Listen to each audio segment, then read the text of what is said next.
Hello there, and welcome to The High Ground, a Doof bonus content show where we're bringing life back into the Jurassic Park franchise. I'm your Tyrannosaurus host, Reuben Morehouse. And I'm your Velociraptor host, Elliot Diebold. And I'm your Compsognathus host, Georgia Diebold. And we're finally here. We made it to the end of the world, the Jurassic World, that is. It has been 6 months of our lives. Yeah. What with the Puss in Boots interlude in the middle? Thank God for that. 7 months of our lives. But ending on a high note, I have to say, Elliot, you've been saying I'm pretty sure you made us watch all the Jurassic Park movies just so you could get us to watch Jurassic World Dominion. A little bit, yeah. And it worked. And I'm surprised, but I think your opinion that this is the best Jurassic Park movie since Jurassic Park is probably vindicated. Yeah, I would agree with that. I don't think it's better than the original film, but I don't think it's a lot worse. And I think it's probably, it's like, I would say it's maybe similar quality to Lost World, but it's very different to that. Yeah, like I would say this is not the best Jurassic Park film, but it's the most fun Jurassic Park film. Yeah. Like, I would say The Lost World is a better film, but this is a more fun film. Yeah, for Lost sure. World was fairly serious. Yeah. I was a little nervous because obviously I saw this in cinemas before we started this series, and I was like, God, I hope it holds up to my memory. And I was watching it; it totally did. Like, this movie is fucking stupid, but it's a fun ride.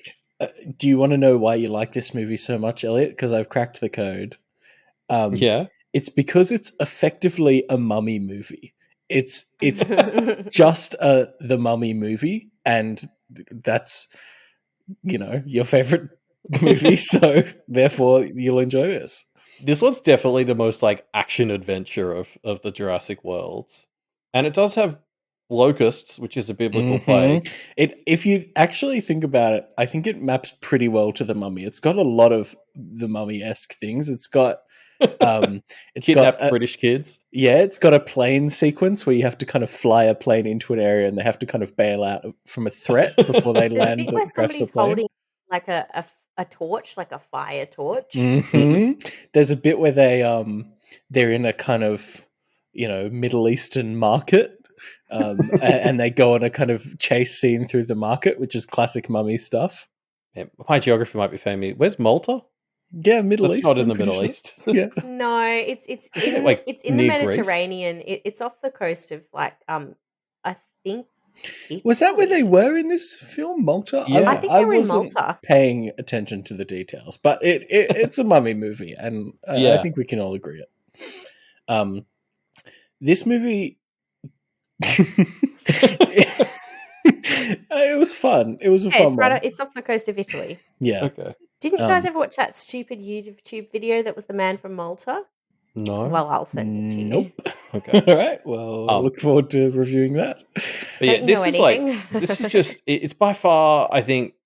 Yeah, but this is the Jurassic World movie that works for me, like more than the other two. Like, this is the one that embraces how stupid it is. It really just goes to town with it, and it's so fun. Like, the amount of laughs that this movie generates just because of the stupid stuff it does is so high. I love it so much. Yeah, it is quite fun. There's a lot of kind of fan service, but in a good way. Well, it's all corny and obviously fan servicey, but the whole movie is, so it fits in very naturally. Yeah, and it feels more, I don't know, like along for the ride, like for having fun than the previous two Jurassic World movies, which felt like they were really trying to take themselves way too seriously. Oh, especially the second one. Yeah. I thought it was so good and it was so bad. Like, yeah. Whereas this one felt like it knew what it was. Yeah, like even the more serious ethical plot stuff in this one is so stupid that they can't have possibly thought that it was genuine. Like, yeah, for sure. Like this one, the heavy plot in this one still feels like it's embracing that it's a stupid action movie. Finally, yeah, and even some of the lines, like the lines that would have been said unironically in the second movie, kind of have a hint of, yeah, we know this is dumb, and we're just going to enjoy it, you know? Yeah. Yeah, there was a bit of like meta humor in there. Yeah. Like I think the bit where Jeff Goldblum goes, Jurassic World, not a fan. And like where Claire says that really cheesy line to what's her face, the little girl at the start, and she just like looks at her and she's like, "Was that really cheesy?" She's like, "Yeah." Yeah, it was good. Well, let's get into it, and we can talk about these things as they come up, I suppose. Of course, it's a Jurassic Park movie, so we have to start with a kind of horror intro, but this one quickly gets out of the way for instead a fake kind of Vice YouTube video about Dino World. This was so this is so fucking ridiculous. I remember when I saw it at the cinema, this sequence sold me on the movie. Like it just shows us a bunch of incidents with dinosaurs around the world, and they're complete nonsense. Really, really dumb things. There's a lot of really dumb stuff in this opening news crawl, and that's why it's so fun. Like they still regularly upload new ones onto the Jurassic World YouTube channel. What? I found this during a recording a couple months ago. I don't know if people remember that. Fuck knows why. Oh, like as in like news things of like, so there was a whole was found here. There was like a whole website ARG thing before the movie came out where you could like go to this website and see reports from all around the world of like dinosaur things. Yeah. And it was like hundreds of these things, and they still are seemingly either re-uploading or making new ones. There's no way they're making new ones. God forbid. I mean, the movie's, it came out like under a year ago, so like, no, maybe they just like had a big backlog. I don't know. Yeah, maybe they paid the marketing department way too much money. And they're like, what are we going to do with these? I guess we just put them on YouTube. Yeah, but like all of these, like the opening one with the whatever the big boy in the water is, and he attacks the people doing the crabbing, and like that was one of those things. I was like, you could tell this was made very recently because I feel like it was only 5 years ago that all those reality shows about crab catchers took off. And like, wait, there's no. It was the real cast. From the reality TV show. It just feels like you wouldn't have done a crabbing boat like 6 years ago if you made this because nobody really knew what that was. Or is now that was like when I was in high school. That's like at least 10 years ago. Well, maybe I was just really behind. I don't know. It just was funny to me that it was like a crabbing vessel. Like, surely this giant fucking dinosaur can get better food than needing to jump up after a crab cage. You know? I just love it. Like the second there was a boat, I was like, oh yeah, yeah, totally. We know he's coming.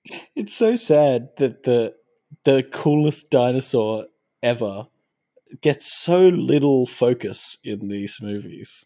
It is kind of sad.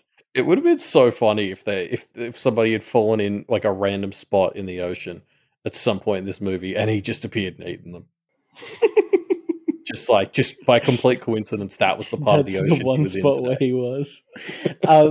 Yeah, well, but so the dinosaurs have like reproduced, right? Like, because there were like 12 dinosaurs at the end of the last movie, and now there's like a global trade. This is why I made such a big deal out of that last month, because I knew that this is where we were heading, and I was watching that movie again with this movie in mind, and I was like, they released like 20 dinosaurs. There's no indication how we went from the end of the last film to 4 years later. They're like a global epidemic. It makes like and the movie doesn't even really try to explain that gap, which I think is good because there's no good way to do it. I mean, they sort of like obviously Blue's able to asexually reproduce because she's got monitor lizard DNA, obviously. Yeah. But they said that was special. Yeah, exactly. But I thought that most of the dinosaurs were not.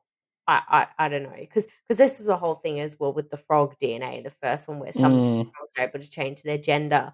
So I guess they're just like relying on like life finds a way, guys. Yeah. Like, but it's also only been, as Elliot says, 4 years, which is not enough. That's like what? Half a generation? Like, it's not enough for them to spread worldwide. And I went back and watched the bit where it shows you them spreading out over the world. They've gone into Australia, they've gotten into New Zealand, they're everywhere. Yeah, well, I said it. Maybe they've got rabbit DNA as well. Yeah, at the end of the film when it had it was showing the like brachiosauruses or something, and then I thought they were going to be with giraffes, but then I thought, oh no, that's ridiculous because then they would be in Africa. And then it No, showed yeah. the triceratops with the elephants, and I was like, Mhm. oh, okay. Yeah, So they're wait, all they over the really are world. supposedly everywhere? Yeah. How? Yeah. Yeah, it doesn't make sense at all. Because But how did it like a triceratops? So they were all on these 2 islands, and then they got released in the US. How does a triceratops end up in Africa? Yeah, I mean, the it's answer must be the kind of black market dealings, I right? But guess. like well, Gina Reinhardt bought herself a triceratops or something, but it just doesn't And then make it got sense. dropped in that Africa. somebody else must have already been producing dinosaurs. Like that just has to, because as you said, Mm, it's been 4 years. Like there's like triceratops breeding farms, and it's like unless triceratops plop out eggs really willy nilly, like there should be like 10 in the world baby yeah, triceratopses. You Yeah. know, like yeah. Anyway, yeah, it Anyway, doesn't make yeah. sense. You know But what I did really like? There's the part of the news clip thing where it's like talking about what is it, Biosync? Is that the name of the company? Biosyn, yeah. Biosyn. And that felt so real. It was like, yeah, Biosyn is this big company, and here's their dickhead CEO, and like that just felt so real to me. And how they didn't. It was like public opinion is that they're probably not very trustworthy. I was like, this actually feels so realistic. Oh, no, the guy playing Dodgson, like the CEO of Biosyn, is clearly channeling some like Steve Jobs Yeah. energy in his Yeah, totally. performance, Yeah. which really helps sell it as like he's just a CEO, and you're instantly like, I don't like this guy. Yeah, Yeah. yeah. I thought they did just the really fake, and he's like, we're trying to help the world. It's like, yeah, okay, right. Like, He and they actually just did, it felt very real. he feels about halfway between Bill Gates and Steve Jobs, doesn't he? Yeah, yeah. Well, and he's putting fucking microchips into all the dinosaurs. That's step one of his Bill Gates plan to put them in people. But yeah, no, sorry, yeah, jumping back to like the whole like yeah, dinosaurs are everywhere now. I just feel like it does set the tone for this movie. That this movie is like, hey, in 4 years we've gone from releasing a half dozen dinosaurs to they're everywhere all across the world. Does that make sense? No. Do you care? No, because we're going to do cool shit with it. And like Yeah. that's just the energy that's going to carry this entire film, and I kind of love that. Yeah. So yeah, we go back to Claire and her team, and I was surprised that her like lieutenants or whatever are still in the movie. They haven't just mysteriously vanished between movies 2 and 3. They're not in it for long, but they are here. But now they're kind of like eco terrorists, liberationists for dinosaurs, which is kind of fun. See, the funny thing to me was that they brought those 2 back and then immediately kicked them out. I thought that was weirder than just not having Well, them. they kept the was sort of tech guy funny. for a little bit Yeah, because he that's was their true. hookup with the He came back. CIA for some reason. But I've sarcastically written in my notes like, "Oh, I'm so glad that these 2 are back." But then when they went away, I was also like, "What?" Yeah. I was like, "That Yeah. was really weird." No, there's a vibe for this. Like Colin Trevorrow wanted this to be like the end of not just I think Jurassic World, but he kind of wants it to act as a finale for the entire Jurassic Park franchise. Yeah. So I kind of feel like they have appearances just because it's like a loose thread they can wrap up. Mm. But yeah, I don't know. Yeah.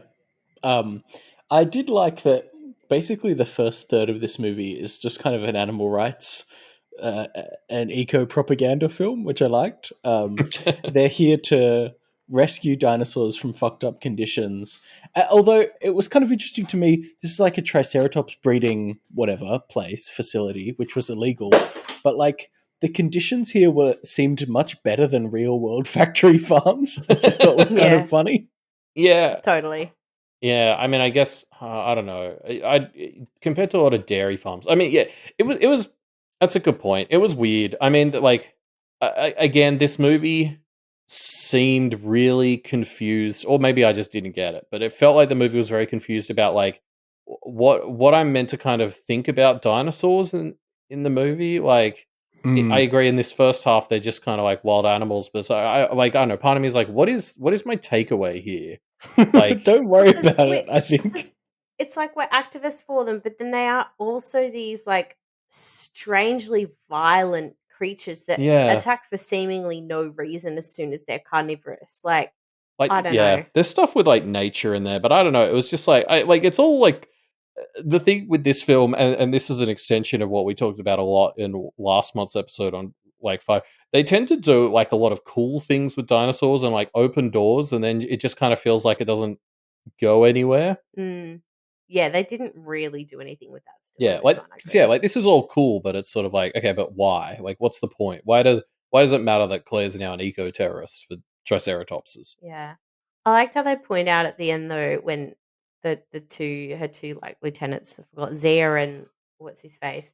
They're kind of like, And yeah, we're out. Detective Pikachu's friend. Yeah. Yeah, that's the one. And they're like, oh yeah, we're out.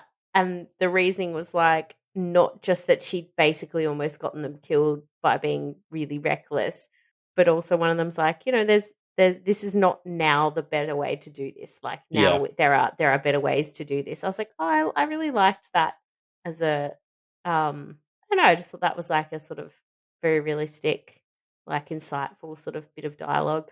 Yeah, well, yeah, and it like, I don't know, it managed to make it so they turned it into a whole like she felt backstabbed sort of thing. Yeah. Yeah, and I thought they were gonna say like, "Oh my god, because I nearly just died and I don't want to nearly die." But they were like, "Oh, look, I've actually got another job where I can do this in a more meaningful way." And I was like, "Oh, that's actually really good."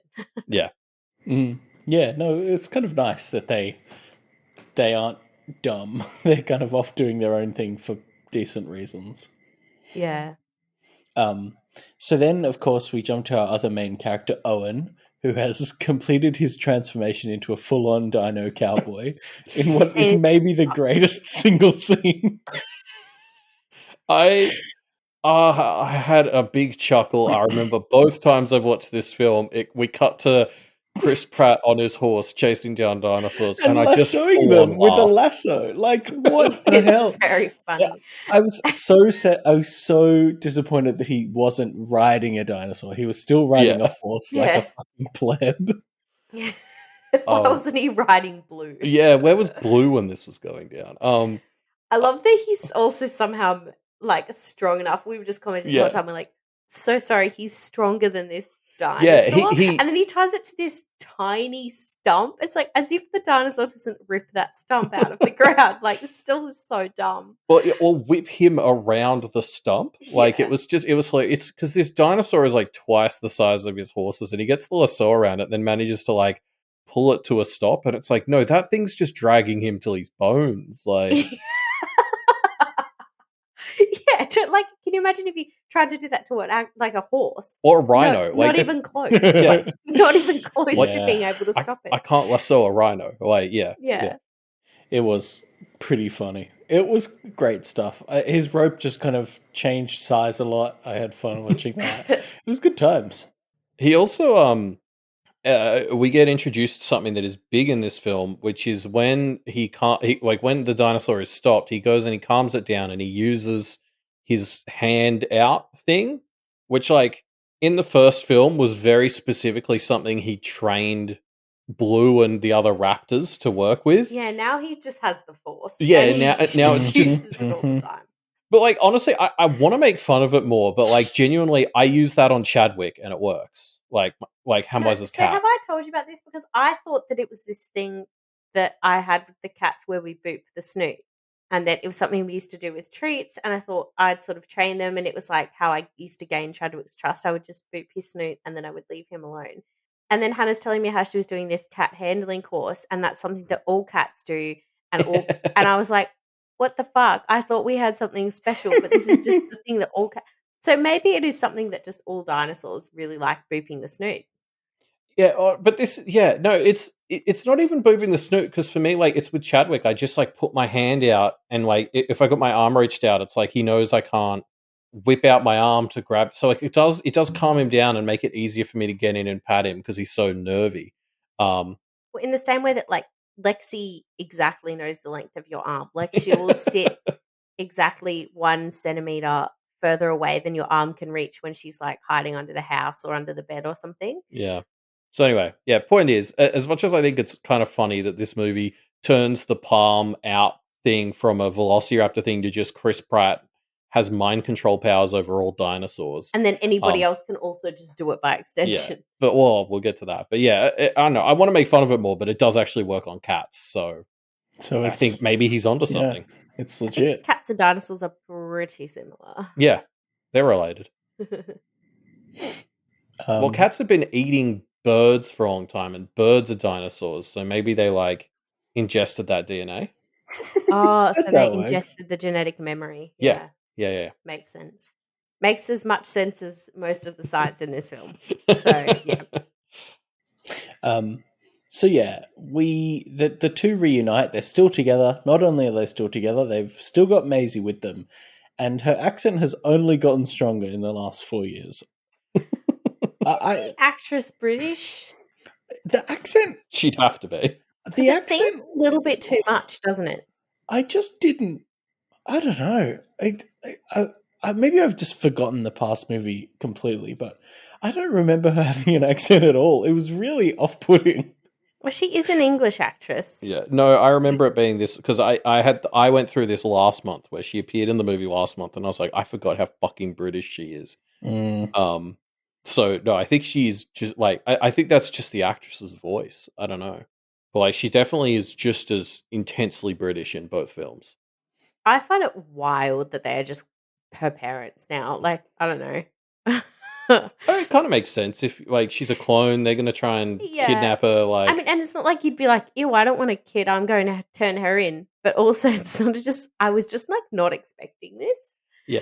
What I thought was funny is again something I feel like a door that the movie opens and then doesn't walk through is this is an intensely dysfunctional family when we tune into them. Maisie's obviously got cabin fever. Owen runs off to do dino cowboy things, and Claire has a side job being an eco-terrorist. And then on top of that, they're all constantly lying to each other and dealing with a lot of emotional baggage. And we just kind of drop all that the second Maisie gets kidnapped and it never goes anywhere, and they just kind of live happily ever after at the end. Yeah, Maisie doesn't need to question her identity about the fact that she's a clone anymore because the movie ended, not because anything was resolved. Yeah, it's just again, it feels like the movie kind of puts us here at the start and is this is a dysfunctional family. They all have problems, and we're going to need to overcome this. But then they just don't. They forget. I mean, I don't care. I'm not really complaining about it because I don't think this movie would be serviced by actual character work in that way because it's a stupid action film. So I guess I kind of take back. But it was weird that it felt like they took the time to sort of set it up. Yeah. Which I guess just was for drama, but then they just didn't bother to. I don't know. I just think they could have done The Mummy too. They should have just been a happy family. Yeah, that wouldn't have been the worst. Yeah. I like that Blue has a baby, even though it makes it sense, because Blue is my favorite character still. And I just think she makes a great mum. I love the scene where Blue is taking her baby out to hunt, and they see the rabbit, and then a wolf eats the rabbit, and you're like, oh shit. But then the baby just kills the wolf. Yeah. It was really fun for setting up how badass the velociraptors are, that this baby can take out a fully grown wolf. Yeah. Yeah, it was pretty badass, wasn't it? Yeah. I also like the idea that, because the whole thing about Blue was that she was a lot more, emotionally intelligent than a lot of the other velociraptors. And so it kind of makes sense that her baby/clone sort of went up to Macy and was trying to, make friends with her. Yeah. I kind of liked that. I was like, oh, yeah, they totally would be friends. Blue and her baby are underused in this movie. Oh, totally.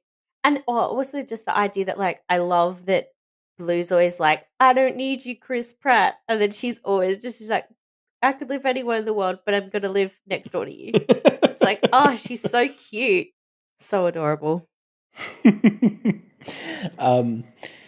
Yeah. So then we cut to, we've got to, of course, introduce the other cast of main characters in this film. So we do that by seeing some giant locusts attacking some farm children, and the only one who can help is Ellie Sattler.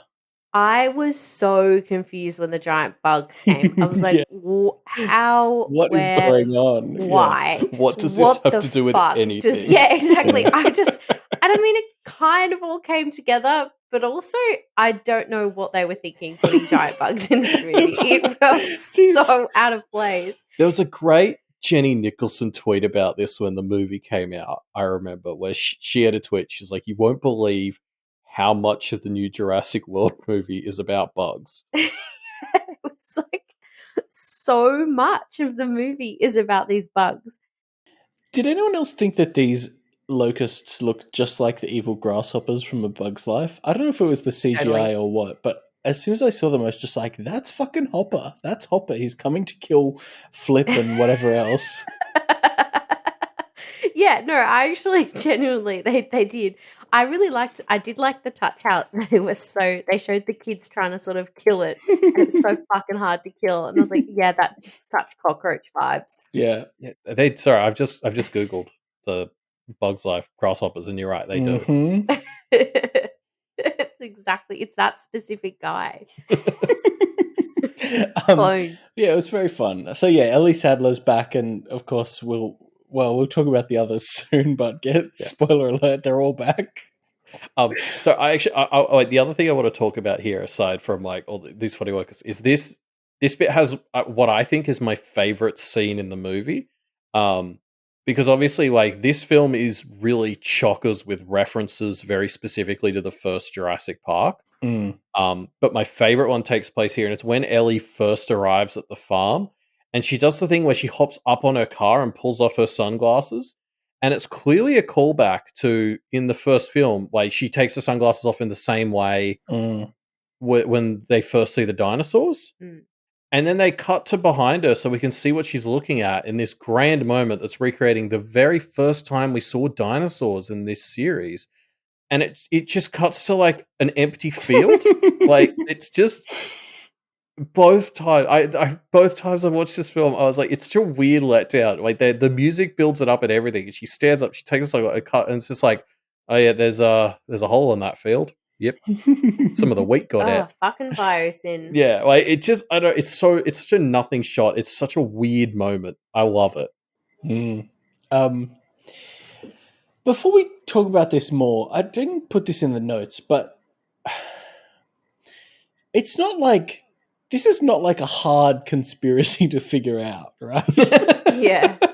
They're like, super obvious about it. It's like, oh no, all of the wheat in the whole world, all of the crops in the whole world, except for ours, are being eaten by giant locusts. Like, that is the most fucking obvious diabolical plan ever. It's ridiculous. Yeah. I mean, if the last couple of years have taught us anything, though, I think you could still kind of get away with it, to be fair. Everybody would know there'd just be nothing you could do about it. Yeah. Like Donald Trump being like, I could kill a guy and nobody would do anything. It was like, fuck, he's right. That's kind of the thing that's so fun about it, though, is it's such an 80s villain plot. Like, it's so ridiculous. It's like, oh, we're going to take over the world by poisoning the water supply kind of level of dumb plot. Like, there was that Jackie Chan movie where he gets a magic tuxedo. I don't know if you'll remember this movie. What the hell are you talking about? Yeah. And I'm pretty sure the plot in that was like, they're going to change all the water in the world to salt water and it's going to dehydrate everybody. Like, it's like, you know, it's that kind of level of plot that we're talking about. And I just think that's really fun. Yeah, I will say at least they put some effort in. Like, this movie does establish that the locusts are doing a lot better than they expected. And, like, you know, it wasn't meant to collapse the food supply like this. It was meant to be a long con. They just underestimated how quickly the locusts would breed. I've just written in my notes, I'm so curious to see why on earth biosyn needs giant bugs. And then I found out and I was like, oh, okay. Yeah, that's what you'd expect. Yeah. Actually, I did want to talk about, because obviously, like, something that people can miss when watching this film is obviously Dodgson, the CEO of Biosyn, the bad guy. He's the guy from the first movie. What? Which guy? Who meets with Dennis. The guy who gives him the Dennis in the Hawaiian shirt, who gives Dennis the can that he's going to steal the dinosaur DNA. Whoa, wait, what? That's Dodgson. Yeah, so he's that guy. What? That's crazy. Really? And that's why he has that can at the end of the film when he dies with it. I did not remember that at all. Okay. Yeah, there's like that scene in the first film where Dennis goes to get the it's cream the can iconic and they're at the "See cafe. Nobody Cares" scene. Yeah. So we got a Dodgson here. Like it's that guy. Yeah. Oh, He's like, shit, Dodgson, we've got Dodgson yeah. over here. See, nobody Wow. cares. Yeah. So and like I was like reading about it, and so like Biosyn is actually who Dodgson works for in the book. So like in the book, they go into detail about how Dodgson is working for Biosyn, and he's the one who's doing this corporate espionage with Nedry, like blah blah blah blah. But like obviously in the movie, they didn't bother naming Biosyn because why? So I don't know, it's just like a weirdly deep cut that like this, Yeah, that's cool. I like like it. But yeah, it's good because you didn't need to know that to get no, anything yeah. in the movie. It was just there for like Actually, people who part are of why big I looked it up fans. is because I was like, why not just have it be InGen again? Why are we inventing a Mm. new corporation? Then you sort of read it, what happens in the original book. I'm like, oh, that actually, yeah, okay, neat. Like, Yeah. and yeah, I thought it was fun having Dodgson as the final bad for the franchise. Yeah. Is it Dodgson was is it played by the same person? No, Oh, okay. Okay. I was trying to confirm this fact and I was failing. Again, factory farming and GMOs are the villain at the start of this movie, which was kind of fun. Anti-big farming vibes, which was, I don't know, cool. yeah, it's like, I mean, this one, a bit like the last movie, pays a lot of lip service to this idea of like kind of being anti, like big tech, basically. It is almost how I like just big against the industry. man. Yeah. Oh, Yeah. not even the man, but like the march of scientific progress is almost more how I'd phrase it. Like Yeah. the emphasis a lot is on that we've lost control of like genetic power, which like Reuben brought up like the GMOs and stuff. It's kind of like like the way where you're just I don't know overusing nature when we don't fully understand it. Kind of feels like what it's up against. Yeah, that's true. I'm just desperately trying to build a cohesive model for what message this movie has. Agreed. It's just a good movie, you know? Yeah. Just a classic, an instant classic. But if I can build, however convoluted, a model for why the movie also has substance, then I'm even more justified in thinking that it's the best one. Okay, all right. You don't need to justify it, Elliot. It's just a fun movie, you know? No, but I think I enjoy this one more than the original, and I need to build my case for that. Yeah. Yeah, good luck with that. But yeah, so Ellie goes to get Alan back because why not? And I was just struck by this. I don't think they talked about it enough. How depressing it would be being a paleontologist now there are real dinosaurs. Like, isn't that a terrible job? I don't know. Because they touch on it in the third Jurassic Yeah. Park film a little bit, from memory. But at least they were still locked on an island back then. Now it seems almost stupider because his dig site could get invaded by dinosaurs. Like, Yeah. Yeah, I just don't well, think it would be a good job, a useful job. yeah, no. There's this bit where he's doing a tour, and I pulled out the quote because he's explaining to these tourists why they still do this, and so he Yes. says, "Why do we dig? Because paleontology is science, and science is about the truth, and there is truth in these rocks." What does that mean? So I think it's like going back to remember his whole thing in the third film was that he's like, these are theme park monsters, not dinosaurs. But I think, but then they don't talk about exactly. that. They just drop it there real quick and then they walk on away from that. Yeah, I similar to how I'm not 100% sure how we're supposed to feel about dinosaurs. I'm always like unclear about what Alan feels about them because on the one hand, like, I mean, he loves dinosaurs, like he's a paleontologist, but his feelings about, these ones that have Jurassic been Park created, ones, yeah. is so, I like that it's a bit complicated. Like he sort of, every time he sees them, he's a bit like, you can tell he's like, oh, wow, it's a dinosaur. But then he also kind of hates them because they've tried to eat him several times and like, because he doesn't really, or at least he uses this excuse that he doesn't think that they're quite real dinosaurs, which is not untrue when they've been spliced with like frog DNA and shit. Yeah, so I don't know. I always find that kind of interesting. It's like he wants to hate them, but then whenever he's around them, he sort of can't help but be Yeah, like really impressed. Which is just like how he is with kids. Yeah. I agree. Like, again, it would have been cool if they'd somehow worked a thread into this movie where Alan had a character arc that talked about any of this stuff, but they don't. Like, he's there for a lot of the film, but it's like it's definitely one of those movies where stuff just happens to him. They've very much focused a lot more on the romance with him and Ellie. Yeah. Which, gotta say, I did not mind. I was into I was into that. I've been shipping them since 1993 when I was born. I definitely think nostalgia ties into that because I agree. Yeah. It was like it felt like my mum and dad getting back together. You know, the investment in their relationship is entirely from wanting them to have gotten together in the first film when I was a kid. Because I think in the first film they were sort of together, but they just didn't. Which I also liked, by the way, that they were sort of together, but they didn't really focus much on the romance. They just were kind of like, yep. But it was kind of nice to see them like be happy together. I was like, oh. Yeah. I was kind of upset that she was divorced just so they can get together. It felt very like, I don't know. That felt like too much. Yeah, too retconny, too fan servicey to me. Yeah, it's like they had already decided that she didn't get with Alan in the third film, which sort of made sense because of the kid thing.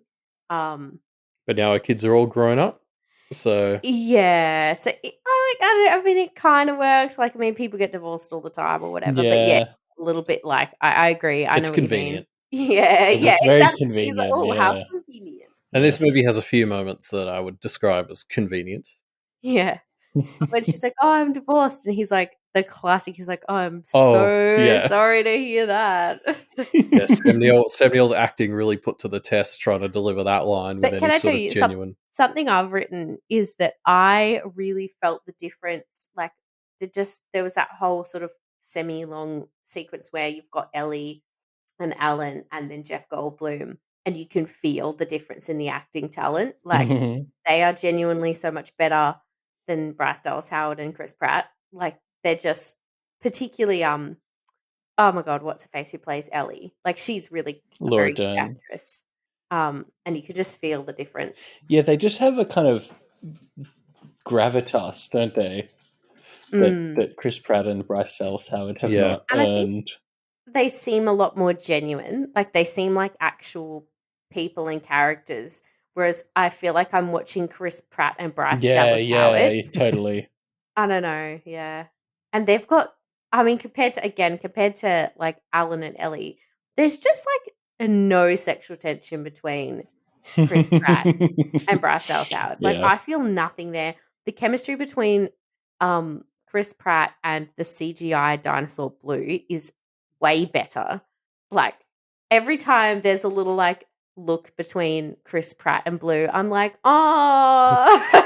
I was devastated for Chris Pratt to learn that his pilot friend is a lesbian later on, because I thought they had better he had better chemistry with a lesbian than he did with his actual partner. Then when she came back, I was like, they're just not good to, like, you know, at the start when I think it's like Zero or whatever her name with, it's like, no, it's not a weird relationship. It's just unexpected. I was like, yeah, they make zero sense. Like, super weird. I hope for Chris Pratt's sake, he and I can't remember the character's name, but the pilot chick, I hope they stay as buds because they seem like really good friends. Yeah. Yeah, they did. They worked well together, didn't they? Yeah. Why was the chemistry between Bryce Dallas Howard and Chris Pratt so terrible? But it has been the whole trilogy. I guess. So forced. Yeah. It's sad. Speaking of sad, there's some people here to steal some dinosaurs, and they also steal Maisie, who is kind of a dinosaur, I guess. That chick on the bridge was really scary. Yeah, like the old lady. And then she just like kind of never really, like, she briefly came back for like 1 second. I thought she was going to be the main bad guy because she was so scary. Yeah. She scared me. That was funny. What? Again, they could have just used Deshaun Lockman for both. Yes. Yeah. Right? Yeah. But that old lady was Maisie's like caretaker from the previous movie, right? I don't think so. Was it? I think it was. That's why she doesn't react like it was. I agree. She kind of looks like her, but they don't help bring Maisie in. I thought. I Am I making that up? You might be right. You might be right. I mean, it could be, because I had that thought, but then I was like, the way they were acting with her, like the way Maisie interacted with her, I didn't feel that at all. So I assumed that wasn't it. Die? No, she just kind of was like fired. Oh, but maybe the Indominus Rex got her? I don't remember the back half of that movie. No, because she wasn't a villain. The dinosaurs only kill villains. Oh, yeah, that's kill right. baddies. But yeah, I don't know. Why does Blue live near Owen and Claire? Is that just a coincidence? It just seems really strange. She really likes Chris Pratt. Yeah, but like, can't be it. Because is this meant to be the cabin he was building in the last movie? Because it's not in the same place. That was next to a lake. Yeah. Idiot. Well, it was Alaska in the winter. There could have been a lake down there. We just didn't see it because it was snow. Frozen. I thought that they had fled to the middle of fucking nowhere to hide. And I thought Blue just followed because she actually deep down really likes Owen and trusts him. And she's probably was pretty lonely before she just spontaneously became pregnant. Yeah, I guess, I don't know. I feel like, again, it's probably one of those things where I'm like, I guess it's good that they didn't try to explain it, because there probably really isn't a good explanation for how all four of them ended up in fucking Alaska from Southern California, where they were in the last movie. Yeah. I guess I don't see how it... I don't see how it could be a coincidence, but I also don't see how it could not be a coincidence. Yeah. Just nothing makes sense. But it seems like Owen is both surprised and not surprised to learn that Blue is around. Like, yeah, I don't know. It's odd. Yeah. I just kind of go with it. Yeah, and they're kind of like, guys, just go with us on this. Like, what's happening? So yeah, the old gang gets back together because Malcolm is onto these locusts, so he's kind of got Ellie and Grant here to like investigate, and it looks like this techno-capitalism might actually be bad. We'll see. Yeah, I love, and again, I don't remember any of the new characters' names, but I love Malcolm's little fanboy guy. Yeah, especially we get the twist later on that he's actually pretty cool. He's actually a hero. But even when he's just the little fanboy bitch boy, loved him. Can I? Okay, I have to talk about this because he seems just like he's like a Ian Malcolm's PA or something to start, but then by the end of the movie, he's like the partner to the, like the Dodgson, yeah, he's like the second. He's like the C. I thought he was like Dodgson's PA, and just really admired Ian Malcolm. Maybe, I don't know. Yeah, no, I didn't really understand. I agree with Reuben. I think it's really none of that is established in the first half. Like, so they don't explain that this guy is even remotely special to start with. So you kind of, I think I did the same thing as Reuben. I naturally assumed he's a lower level grunt. Yeah, because remember in the first Jurassic World movie, there's the assistant who babysits the kids and they get eaten by the dino. It'd be like if that assistant turned out to be the CFO of Jurassic World or something. It just is this weird thing that never quite made sense to me. I guess I just rolled with that. I was like, oh, I just didn't understand what his role was. Okay. Yeah, I don't know. It doesn't feel like he has that special relationship with Dodgson at the start, and then by the end he does. Yeah. He's like a son to him, basically, by the end, suddenly. Yeah, that's true.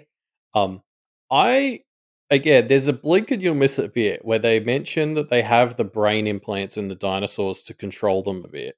And that obviously comes back later. But there's a thing where Alan Grant and Elliot are a bit like, oh, isn't that kind of fucked up? And he's like, how is it more fucked up than giant electric fences that dinosaurs don't understand? And I was like, I actually thought that was a really fun kind of ethical debate to explore, that the movie, again, just like says it in this one line a third of the way into the movie, and then we just never talk about it again. And I was like, I actually find the idea of the ethics of these brain implants in zoo animals fascinating. I don't know. I reckon you could explore that in a really fun way, and it's just a shame. Yeah, like, is that worse than a fence? I don't know. It seems more intrusive, but is that just because it's physically invasive? Yeah, but like if it's a little brain implant, which like clearly the technology to do this doesn't actually exist, but like it can direct them and stuff. And they're like, yeah, we use it to like we don't have to have them in cages, and we can just like keep the predators away from each other or guide them to certain places. So it's like that does, in some ways, that is better than fencing them in. Like, sort of along a similar vein, I actually really like how we see Malcolm being held in really high esteem within the scientific community. because I think that that's something that is like in the real world scientific community. Like I feel like ethics and philosophy are maybe a bit underappreciated. Like, No, but see that I thought this was really realistic because they have him there as their ethics expert, but they clearly don't actually listen to him at all. yes, Like, yeah, that's yeah. very realistic, is to pay lip service to the idea of like, oh, we have an AI ethics person on staff. They probably don't get to do fucking anything. They're Yeah, just there and so they can say we have an AI ethics person. Exactly. yeah, and then even Malcolm knows it. He's like, the world's about to end, and so I'm in this cushy job so I can like make some money and be comfortable. Yeah. But yeah, it interested me. Like, I like the idea that even if it was only tokenistic, the idea that somebody who's just a person who discusses the ethics and philosophy around science is like held in high regard, because I think it's kind of something that people talk about in real life, but it's sort of, I don't know, there's just a lot of progress for progress's sake, I think, that gets Oh yeah. done. I mean, it feels like we're watching some of this happen in live action with like AI at the moment. Yeah, that's exactly what I was just thinking of, because I did that philosophy course on AI stuff. Do you remember? I'm pretty sure I talked to you No. about it. It was like one of those online courses that you could do through like MIT and stuff. Oh, And okay. it was like philosophy course looking at AI, and it was super interesting because it's all about, like what makes anything sentient and all that. And I was like, man, if you like did more of like, I think anybody doing any kind of science, like, because I mean we have to do ethics in medicine, but I think every science degree should have some degree of compulsory ethics and philosophy. So I don't know, kind of liked that. Yeah, I was like, because yeah, if only we did that in real life. we did an ethics course in my first year at my university degree, and that was that one where I wrote the essay about penises. So probably could have used a bit more. Yeah. People used to skip ours. Used to piss me off. I was like, you don't think ethics is important for when you're going to be a doctor? Like, oh my God. Yeah. And then people, I can't believe I'm going to fail because of my ethics attendance. Really? You can't believe that. Get some morals. Yeah. So yeah, BD Wong is also back because everybody's back. Oh yeah. And he really felt like he should have retired. Because he comes into this movie, his first scene in this movie is him talking about how he was like, "Oops, we invented locusts that's going to destroy the world," and I was just like, "Dude, know when to retire." But then, yeah, he's got a bit of a redemption arc in this movie, I guess. I love how he just looks so like he's always looked very well kept, and he just looks so rough. Like his hair's grown out. He's wearing a little like sad cardigan. It's so good. Yeah, like I don't know. It's one of those things where again, this movie's too shallow to really make it land. But like, because the gap from the BD Wong who's been doing stuff in the last 5 movies to just suddenly he's like broken. I'm good now, and it's a bit like, yeah, okay, like, but I'd love to live in the world where this actually landed. Yeah. It was good. Hey, also Daishen Lockman is in this. It's always fun to see her, a classic Australian actress. Who's she? She played Chloe Bennett's mum in Agents of S.H.I.E.L.D., and that's all you need to know. Oh, yes. Okay, yeah. Yeah, she's cool in this movie. She's always good. She was in Severance. That was fun. Wait, did you say she was in The Owl House? No, Dollhouse. I was going to say. Yeah. No, she's been in she's one of those actresses who she's in a lot, isn't she? Yeah, it's like it's seemingly illegal to do a cool sci-fi show and not have her be in 2 episodes, but not more than 2 episodes. Like she was in The 100. She was in a bunch of other shows, but only ever for a little bit. She can't seem to land a recurring long-term role except for Dollhouse, which the show ended up being the limiting factor there. And then we have the introduction of this pilot character, and I think like she is the most beautiful lady that I've ever seen. Her eyes and like are I'm not outrageous. gay, but I was like, holy shit, this lady's beautiful. She looks like, are those eyes CGI? They look like, that scene in Thor where he gets the lightning and he shoots out lightning? They look like Thor's eyes when he's shooting out lightning. It's crazy. I went and looked to see what else she's been in because part of me was like, she should be getting more gigs just for how... Just because I like looking at her. Yeah.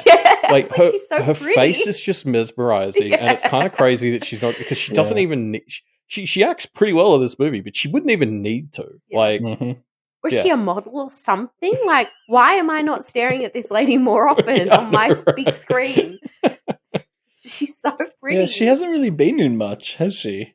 No, it's crazy. Because, like, yeah, again, people probably just hand her money on the street. Like, she doesn't need a job. She doesn't need to work. She gets so thirsty today, Georgia. Mind you, this, like, because we watched this with How Myers, like our other sister, and How Myers was the same. How Myers spent a good 5 minutes talking about how that's the body she wants. She's like, Georgia, wait till she takes her shirt off. Neither of us are gay, by the way. She's like, Georgia, wait. And then, oh god. Yeah, she has a good look. She has her eyes were the thing that jumped out to me. Yeah, they looked like CGI. It was crazy. Anyway. So yeah, Owen and Claire kind of are jet setting around to try and find Maisie, and this was the bit that really felt like it was straight out of a Mummy movie. It did, didn't it? I've written here, this is my favorite part, like this whole Malta scene. I especially love, like, we go to the dinosaur market and it's some real Star Wars shit. Like, they go in there and it looks straight out of episode 4. Like, there's people cooking funky meats. There's little weird creatures in cages. Like, it's the most Tatooine shit I've ever seen. As soon as Elliot said that, I was like, oh my god, it is. It was literally like the scene in The Mandalorian from the other week where he's walking through a market in the new season and there are those little like annoying creature things up in the tree and stuff. Yeah. I was like, this is the exact same scene. But yeah, this whole Malta sequence, like the underground dinosaur market is cool. Then like this chase scene through Malta from the dinosaurs is it's the greatest scene in any movie ever. I fucking love it. This was the bit where I was like, because the dinosaurs chase Chris Pratt and everyone for like hours. I'm like, there's no way a dinosaur would chase you for that long, right? Well, no, they got Deshaun Walkman got them with the lasers. Yeah, all right. I don't know. I think Owen is very lucky that the dinosaurs' balance is very bad because every time they turn a corner, the dinosaurs will fall over, and I'm like, well, they're not used to walking on pavement. Yeah, I guess. But they're just very lucky that their balance is not better because if they would all be like. It's again, Jurassic World is obsessed with the idea that people want to use dinosaurs as weapons, and it just is always shit. And this is like, it's really funny because Deshaun Walkman comes in here and she's like, the people making hybrids have it all wrong. You don't engineer loyalty, you have to nurture it. And it's like, oh, so just like Chris Pratt did, this is cool. And then these dinosaurs fucking suck. They can't even catch a guy. Like, well, and their speed is highly variable. Like, it doesn't, if a person's on foot or a motorbike or a car, it doesn't matter. The dinosaur is at their same speed. Yeah. It makes no sense. It can run as fast as a plane, and also it can't catch Chris Pratt on foot. Like, this makes no sense.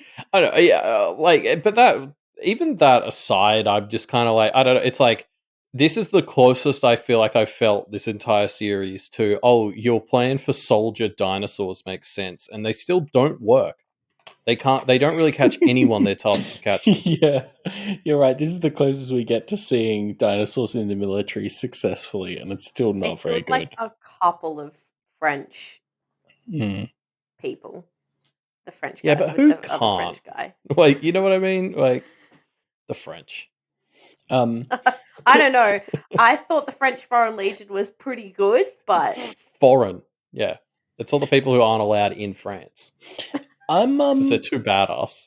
I just want to say I was really disappointed because both Maisie and Blue's kid get kidnapped, but Blue didn't come along. I was like really hoping they would bring Blue along. I was so hoping Blue was coming along for the rest of the film. That would have been so. How fucking cool would that have been? How great if Blue was running around with the chase scene. Like, imagine if Blue was running interference for Chris Pratt on his motorbike as the two of them got away from the pack of velociraptors. So disappointing.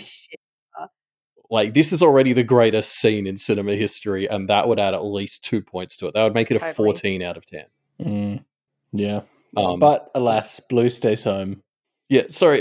We also haven't talked about. So there's an evil tattoo-faced man who's like the most villainous villain of all time.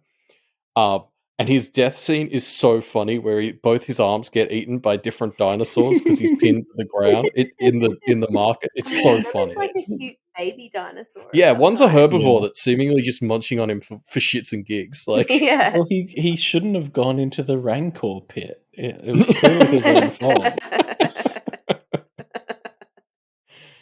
Oh, so good. I I'm love so when he sad gets we're mauled too, leaving and Malta. Chris Pratt just sort of casually turns away and starts calling Yeah. Claire or something. Like he's just like, "Yep, this is my life. Dinosaurs mauling people in front of my eyes." Yeah, I'm so sad we're leaving Malta now. I love this part of the film so much. Yeah. It was a good time. I did like, Dashan Lockman is basically a dino bender, which is fun. All she does is like point a laser pointer at you. But she's got real, like, in the way she always does, this kind of ethereal weirdo from another planet kind of vibe, which is great.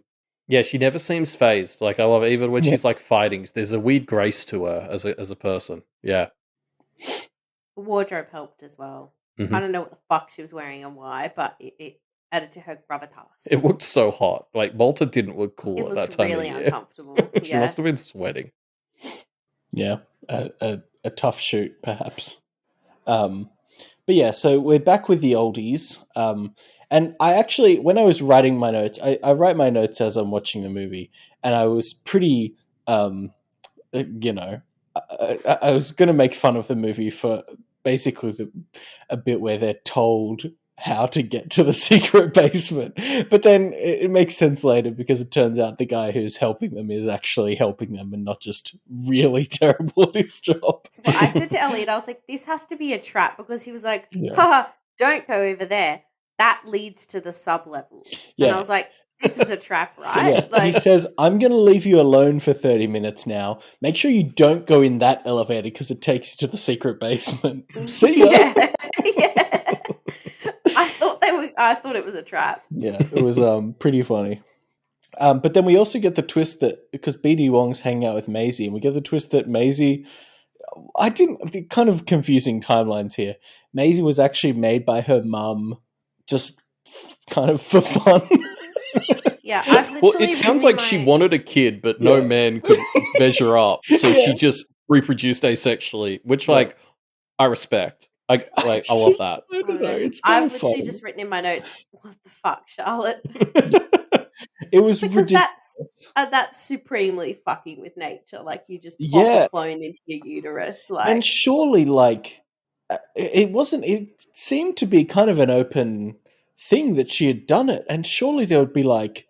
I mean, not only would she definitely be fired, but would like maybe be prosecuted, and almost certainly Maisie wouldn't have been able to grow up with her dad, right? Yeah, like people still talk about Dolly the fucking sheep. Yeah. You know? Like people would be talking about Maisie the human. That's not even the craziest scientific thing that happens, because her DNA is changed to remove a genetic disorder after her birth, which is fucking bonkers. Like, that's wild, right? That's some CRISPR shit right there, yeah. And then the worst part is that so Charlotte's figured out how to do that.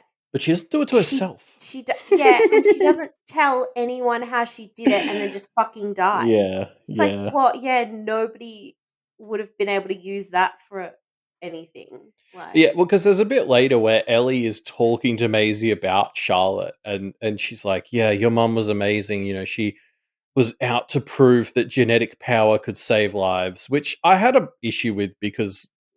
What a fucking nonsense! Of course, the ability to control genes will save lives potentially. Like, obviously, it's like those Reddit arguments where everybody's like making it arguing with nobody. Like we always bitch about that, where people are like having these like, you know, I actually really like this character from this show, and you're like, who was saying they don't? Yeah, it was like who's she arguing with? Who said that genetic power doesn't save lives? Like, but even then, even aside from the whole, she was arguing that the sky is blue of it all. It's like she clearly didn't believe in it that strongly, though, because she went and died without sharing that genetic power with anyone. Yeah, she did it and then didn't tell anybody. Yeah. Again, just kind of a crazy thing that was dropped into this movie that would like changed the world to a huge extent, but seems to not be that important here. And then, like, don't even get me started on. So then we find out that what's his face, the other scientist guy. Shit, what's his BD name? Wong. BD Wong. Mhm.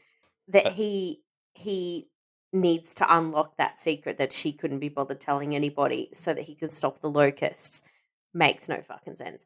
Like, essentially, what it sounds like he's doing is engineering some kind of virus that's going to then spread through the population of locusts and alter their genetic makeup so they die or something. Yeah. But it's like that just it's not there's no it doesn't make sense. Well, it doesn't make sense that Maisie or Beta, which is what we call Blue's baby, would help him do that. Like, Yeah. that doesn't really track at all. No. But whatever. Again, like, I don't know. It's pointless to criticize the movie on this because the movie clearly doesn't give a fuck, Like, Yeah. Yeah. But like I lose a bit of respect for a film when it yeah. Oh yeah. like you can have your own, you can make your own rules for like science and magic and stuff that don't always have to. I don't need everything to be 100% perfectly explained, but like you need to make some rules that you kind of stick to. And this just like they've over explained it or under explained it. Like they needed to yeah. explain less or more. It's this weirdly desperate attempt to make Beta and Macy important somehow, but then it doesn't work because you're like, well, that seems extremely convoluted. Yeah. Like, Yeah. I know there could have been a better way to do it somehow. I don't know. I'd keep brainstorming if I were Colin. Take another pass at it, Colin. But anyway, so Maisie finds Ellie and Grant, and Claire and Owen arrive at Biosyn. And we're starting to get to the part of this movie where they just, I don't know, like, I guess Colin Trevor, happens. he had like a bunch of post-it notes that he wanted to do in the previous movie, and he knew there wasn't going to be another one, so he was just like, all right, we've got to do every single idea that I've had because I'm not going to get another chance. Totally. That's actually exactly how it feels. Yeah, and this is like a high ground classic as well, but we've reached that back third of the movie. Yeah. Or no, it's like the third quarter of the movie, which just gets massively condensed in our notes because it's the part of the film where it's just, and then a bunch of stuff happens. Yep. Yeah. I guess the summary I wrote for this part of it was the gang keeps running into dinos on their journey to fight capitalism, which is very true. But I was just like, I was kind of checking the runtime at this point in the movie, being like, okay, they're arriving, like there's maybe 15 minutes left. But it was like another hour at this point. It was really overly stuffed. Mind you, I'm just going to put it out there. I love it all because it's all just fun dino encounters. Like there's the feathered ice dinosaur that goes under the ice and tries to attack them from the water. That's fun as hell. There's the Edward Scissorhands dinosaur. Fun as hell. Like, this movie really goes to town, just including all the dinosaurs they didn't have in the other movies. I really like the feathered dinosaurs, and I think you mentioned somewhat earlier that when we were talking about it in one of the earlier films, that like they put in a really quick throwaway line, like that they've made some dinosaurs that are pure dino DNA with no frogs and lizards and shit. Yeah, I think I was remembering this film. Yeah, and the sort of presumption is that those are the feathered ones, maybe. Yeah. Again, it doesn't like where did these ones were not in the cages in the last film that got released at the end. You know, like these are new dinosaurs. But yeah. Anyway. It's cool. they were cool. The feathered dinosaurs were really cool. The ice one, that was a great scene where they're getting kind of attacked by an ice dinosaur trying to get them into the water. Yeah.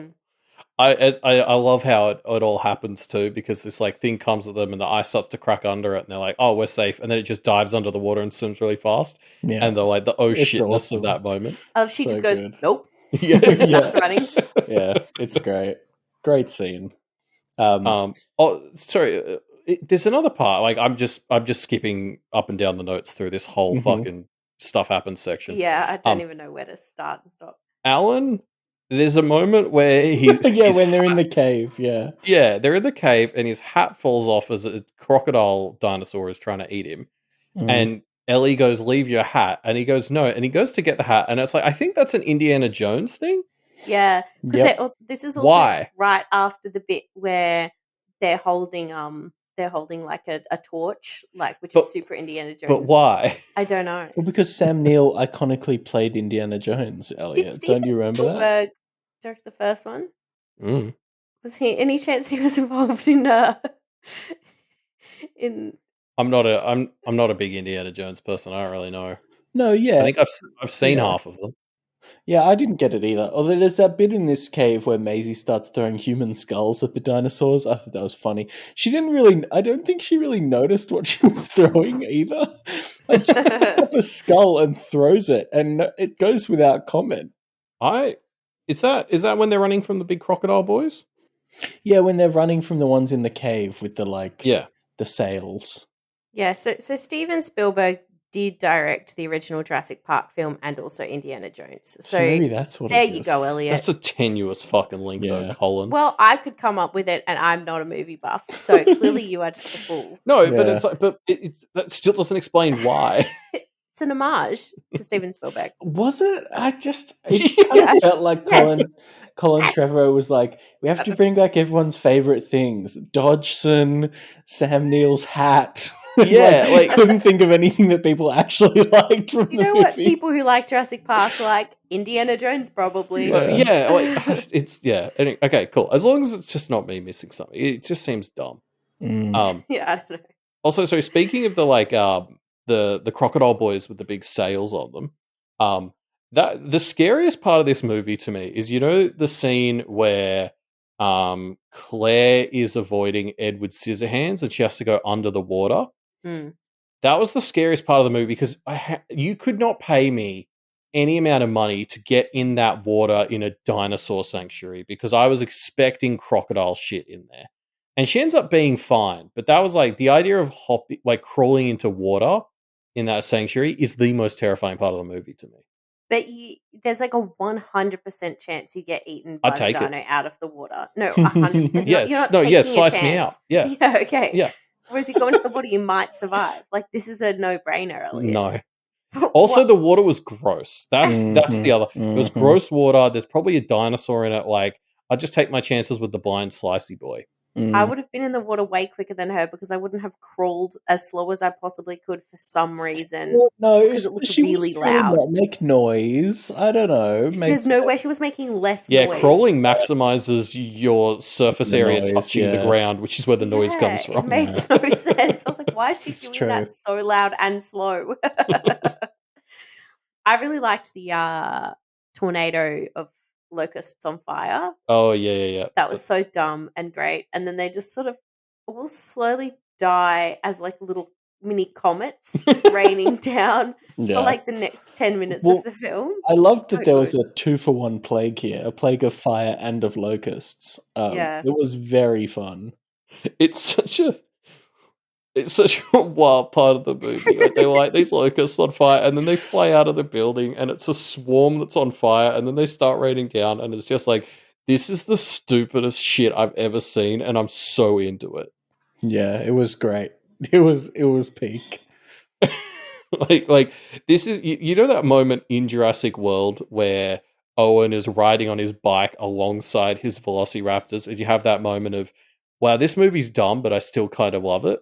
Yeah. This is this movie's equivalent of that because it's the same energy just dialed up to 1,000,000. Like, yeah, the bit I really liked is so after we've sort of had the whole main gang are all reunited. So there's Al and Ellie and Malcolm and Macy find Owen and well, they don't find them. Sorry, their car crashes and then just magically they're there.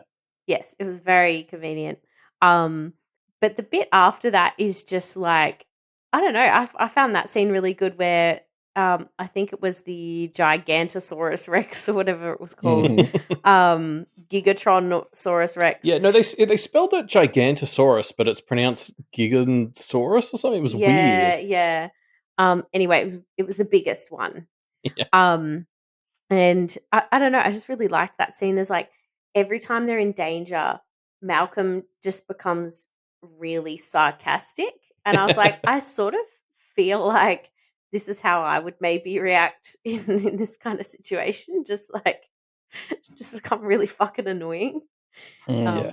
And this is God, where the he's funny. movie starts doing like references to the original. Yes, like that's why I up really the like this wazoo. scene. Like this, Malcolm saves him from the Gigantosaurus by waving his torch. Yeah. He goes to take his shirt off at one point, and the pilot girl is like, "Do not." Yeah. Like he just starts buttoning his buttons back up. Yeah, like it's all corny fan service, but that suited the vibe of the film. I was into it. But I love when he saves them with the torch, but he doesn't fuck it up this time. Like he actually does. He just, instead of throwing it and running away, he just throws it in his mouth. Yeah.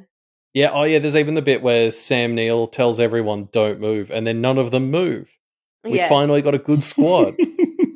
And no, it's not Sam. Don't Sam Neill and Chris Pratt say it in unison, or was that me? Oh, maybe.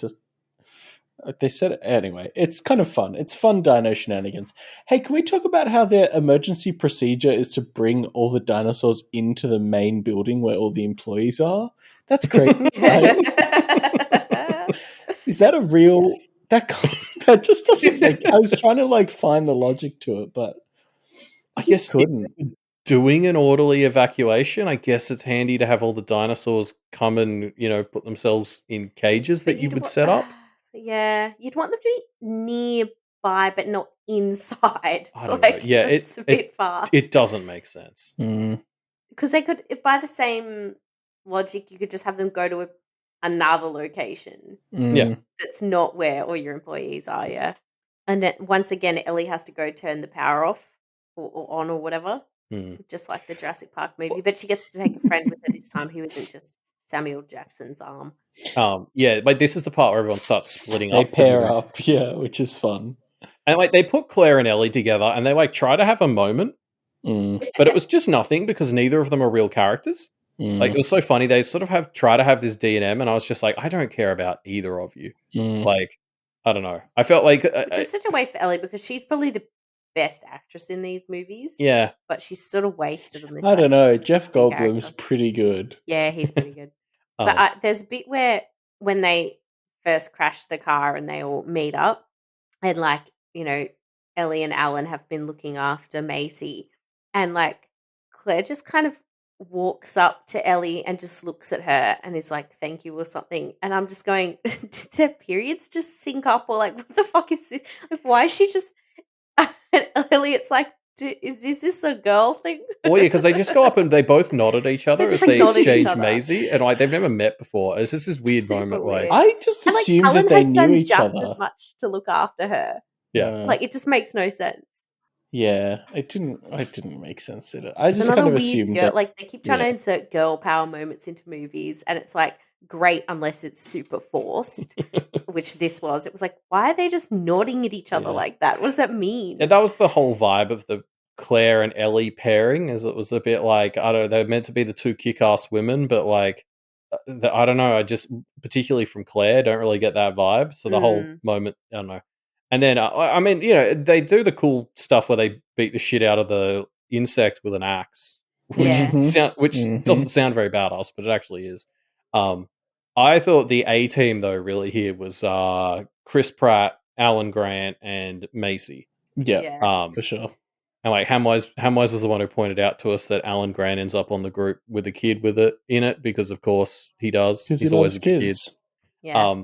But this again, another great moment in this movie, which is when they're trying to catch this baby, Blue's baby, Beta, and Maisie just runs up to it and does the hand thing. And she sticks her hand out. Just goes, "Eyes on me." Oh yeah, eyes on me. And Beta reacts to it as if they've met more than once before. It doesn't make any sense, but it still kind of lands because it's the two daughters of Chris Pratt and Blue. So I was like, this is stupid. It makes no sense, but I kind of love it.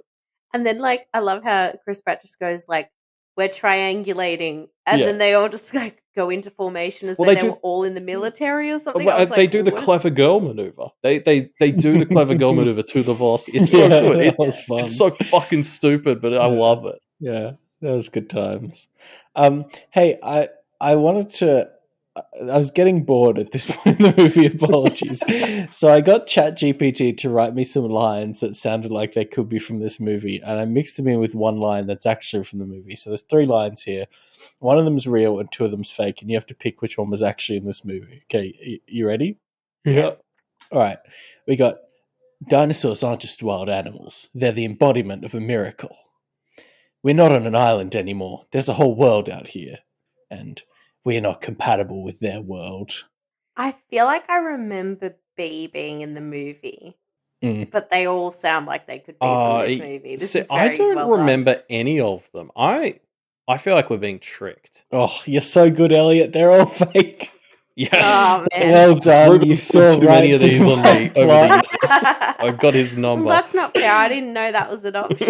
It's classic Reuben. Well, because here's what happened. Before I started watching the movie, I asked ChatGPT to write me a review of this movie to see what it thought of the movie, and then it wrote all these lines, and it said, "Oh, these are all lines that were in the film." And so I was kind of listening out for them the whole time, and none of them came up.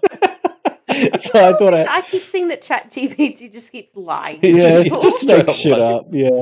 Bullshit. What's funny about it though is they're like, yeah, we trained it on the internet. It just confidently lies all the time. It's like, well, yeah, that makes sense. Yeah. The other big referencey moment from here that we need to talk about is obviously Dodgson dies in the subway and he gets killed by the spitty frill neck lizard boys. The same way Nedry died. Is that right? And he's got the can that he clearly somehow recovered from Isla Nublar. Oh yeah, love that. That makes sense now. Because we saw that the Spitty boys came to try and kill Claire earlier, and as soon as Dodgson was getting stalked by something, I was like, it's going to be the frill spit ones, isn't it? It has to, yeah. And I was like, I don't know why it has to be them exactly, but it just totally did. Loved it. Yeah. And we've got to talk about the last dino battle. Yeah. Yes. I was so invested. Like, my second favorite character is the T-Rex. No, sorry, can we talk about this? No, okay, because so the ending is basically a battle between Edward Scissorhands, the Gigantosaurus, and the T-Rex. And why does Jurassic World why the T-Rex keeps making friends and doing team up battles, and against bigger dinosaurs? Yeah, it doesn't make sense. This is why she's my second favorite character. I don't know. The whole thing in these movies is everyone's obsessed with Blue because she's so good at teamwork and working with people. The T-Rex is way better than she is. The T-Rex is as good, if not better. Yeah. But anyway, I mean, my notes. There's one from before the fight starts, and I've written, I bet the T-Rex wins this fight. And then there's a bit where it looks like the T-Rex has died. And I have said, I'm so genuinely upset about what's happened to the T-Rex. And then, oh, wait, shit, she's up. And she has a new best friend. I was just so stoked that she got a new friend at the end. Wait, Edward Scissorhands is a great friend. Well, because the combo move they used at the end was the coolest shit ever. Like, so just to describe it, so the Gigantosaurus is in between the Edward Scissorhands and the T-Rex, who are a team, because they're best friends. And the T-Rex like head butts, body slams the Gigantosaurus into the spikes of the Edward Scissorhand dinosaurs, like just like how the Indominus Rex died last movie. Yeah, so it gets punctured. Yeah, there's been a really high rate of punctured dinosaurs. Well, it's because bullets don't work. It's the only way to kill them. Like, it's so incredibly unlikely to be the way that any of them die. And for some reason, it's happened more than once. Yeah, and it was just like the stupidest thing.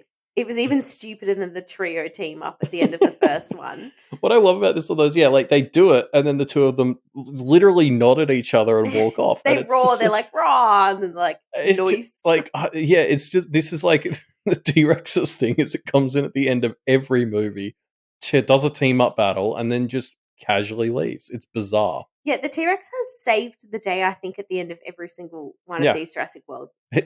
She's such a badass. It's so stupid. Do you know what the only thing that would have made it again better is if Blue had been with the team, and then Blue and the T-Rex could have caught up and had coffee. This is my new friend, Edward Scissorhands dinosaur. I think you guys would get on really well. Yeah. Good times. Yeah, why do the dinosaurs? Just this movie just kind of wants to have a little bit of a dinosaur fight club, I guess. Yeah. It's just always the T-Rex. Like, the formula is so true. blatant that it's just kind of funny that it's just like, as soon as you see the T-Rex, you're like, oh, cool, time for a team up against the bigger dinosaur. Yeah, but the Gigantomachus Rex wasn't like that much of a villain in this movie, right? Like, What tried to eat the heroes. yeah, but like 6 different big dinosaurs tried to kill the heroes. You know what I mean? Like the Scissorhands dino tried to kill the heroes. It's not like the Indominus Rex or the or the like super killer Rex, whatever it was called. The Goldie Rex. Yeah. Yeah, the serial killer one. Yeah. The psychopath one. Yeah. Anyway, good movie. At the end of this film, I've written, and I think this is true, like everybody got a new best friend or ended up with their loved one. Like it was very clean. Macy. No, she got Beta. Did you know? Yeah. They're best friends. Sure. She doesn't have any human friends. Yeah. I did not see a sweet look exchange between her and Beta, like the downright adorable look that was exchanged between Chris Pratt and Blue at the end. Blue goes to run off with her baby, and then Chris Pratt turns around and he's getting in his car, and as he sort of turns back that way as he opens his car door, Blue comes back and just looks at him. Gives him a nod. And then they nod at each other. Because that's like a rom-com thing, right? It's like, did they look back? Like, I know. She looked back. Yeah. Like, there's way more, way more chemistry between Chris Pratt and the CGI dinosaur than there is between him and Bryce Dallas Howard. Yeah. I was like, they're so cute. Yeah. Not to go full Chuck Tingle, but... Oh, yeah. Yeah, I could see it. Chris Pratt and the Velociraptor have way more chemistry. Yeah. I guarantee you Chuck Tingle has written that book. Oh, he's done a bunch of Velociraptor. Chuck Tingle? He writes... welcome to a whole new world, Georgia. Chuck Tingle writes really good books that you should read. Yeah. They're definitely about bestiality and stuff, aren't they? No, it gets way weirder than that. Yeah, okay. Bestiality is entry level.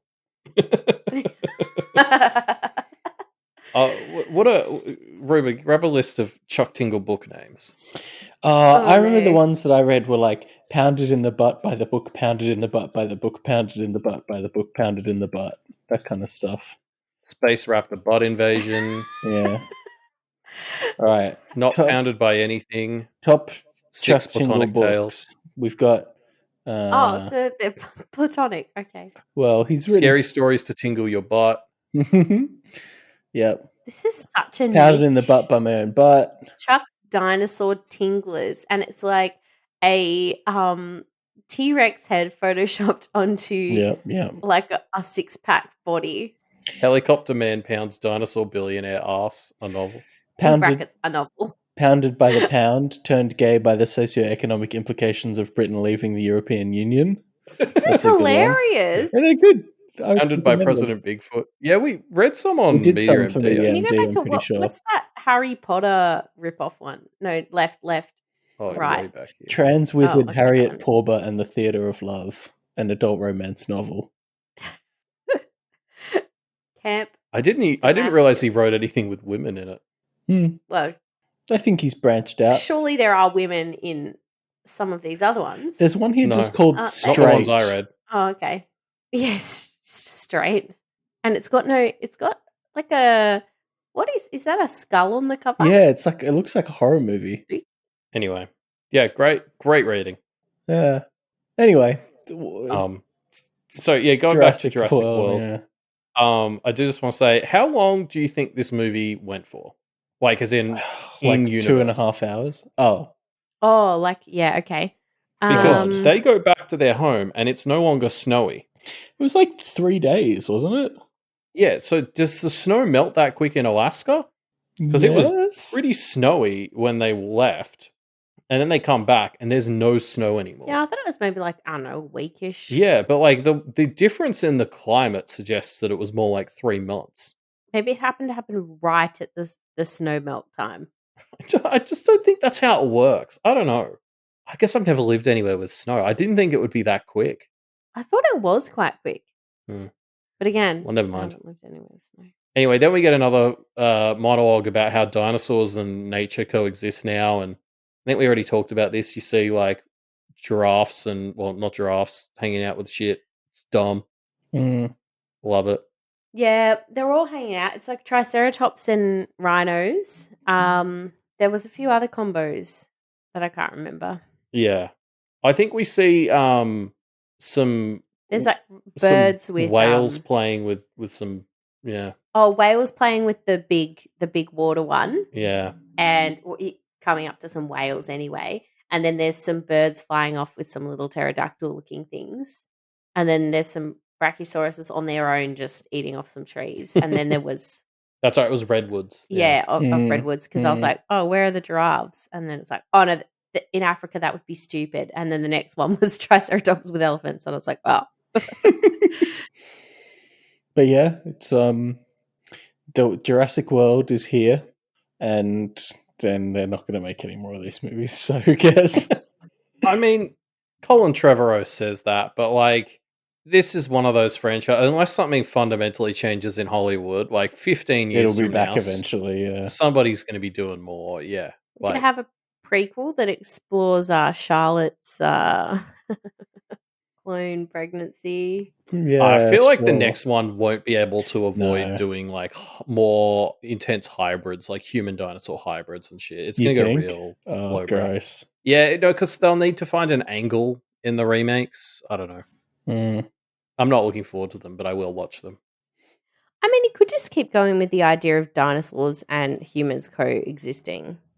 Yeah. I feel like they're going to try and get back to basics on it, which I disagree with.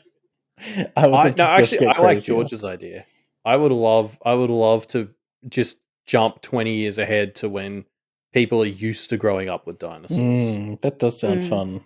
Like the generation of kids who have pet velociraptors and shit. Yeah, having a velociraptor is like having a German Shepherd or something. Yeah. Anyway, Reuben, do you want to introduce what we're doing next month for our interlude? Because I don't think George or I are equipped. Yeah, sure. So this month I've been rewatching a show called Burn Notice, which is this pretty fun show. I don't know why. Oh no, because sorry. Let me take a step back. We're getting the whole story here. So God, I was watching, Poker Face. I was watching Poker Face the other day, and this isn't a spoiler, but in one episode of that show, a character is watching Burn Notice on hotel TVs over the course of the episode. And so I saw that and I was like, oh, Burn Notice. I haven't thought about that show in ages. And so I don't know why I decided to rewatch Burn Notice. So I've been rewatching Burn Notice. And then Burn Notice is a pretty good show. And so I was kind of looking at like the cast and like, Bruce Campbell, he's like in all those Evil Dead films. And this person was in Cagney and Lacey. I was looking at the IMDb for the lead, whose name is Jeffrey Donovan, who was in like Sicario and a few. He's been in like some really, really good movies, but I think mainly people just know him from being the lead on Burn Notice for 7 seasons. And then I saw that he had a credit on his IMDb for a movie that I didn't know existed, which is the movie that we're going to be watching next month. And it's R.I.P.D. 2, Rise of the Damned. So Elliot and Georgia, you hadn't heard of R.I.P.D., which is a movie from 2013 that I did not see, but it was kind of, I think, about like ghost cops who it was like Men in Black, but instead of like, trying to protect the world from knowing about aliens, they protect the world from knowing about ghosts. I don't know. It's kind of a weird thing. But then this movie came out 9 years later and is a prequel and went direct to streaming and didn't go into theaters. So I was just kind of interested in that, and then I brought it up, and then we kind of decided to watch it for next month. So we're going to be talking about R.I.P.D. 2, Rise of the Damned, which you cannot watch anywhere really very easily. So, But you said it was direct to streaming. Yeah, not for a long time, I guess. And just to be clear, we have like a list of ideas of things that we could do here. And this somehow won. A bunch of perfectly good movies on there, and I don't know why we just chose. This is going to make Angry Birds 2 feel like a coherent month, isn't it? R.I.P.D. A Reuben Scorpion King movie look good. R.I.P.D. got like a 50% on Rotten Tomatoes. Like, it was a movie that nobody liked. I don't know why they decided to make a prequel to it 9 years But whatever. I'm just excited to find out, you know? Do you think some like is it some kind of cult classic? Like there's a few people who No, just really love this movie. Nobody saw this movie. And one of them was really rich. I'll do some research on it.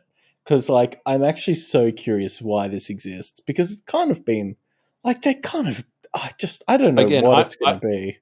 I've looked at the RIPD Wikipedia page and it doesn't even mention this sequel. Like there's no link to the sequel. Like it just as far as the original movie's Wikipedia page is concerned, this doesn't exist. Yeah.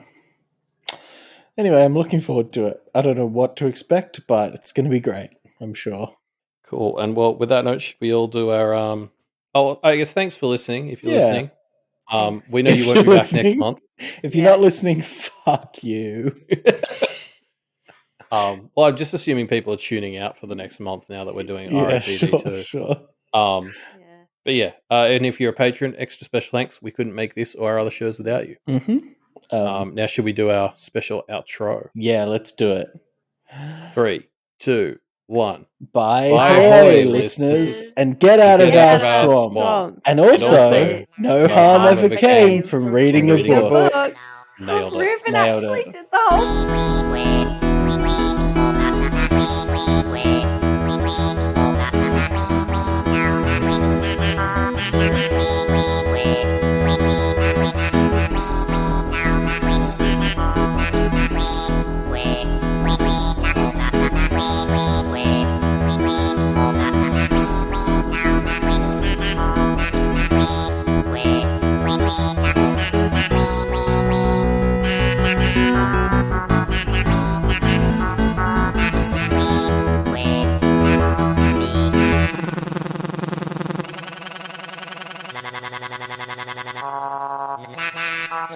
No, not quick.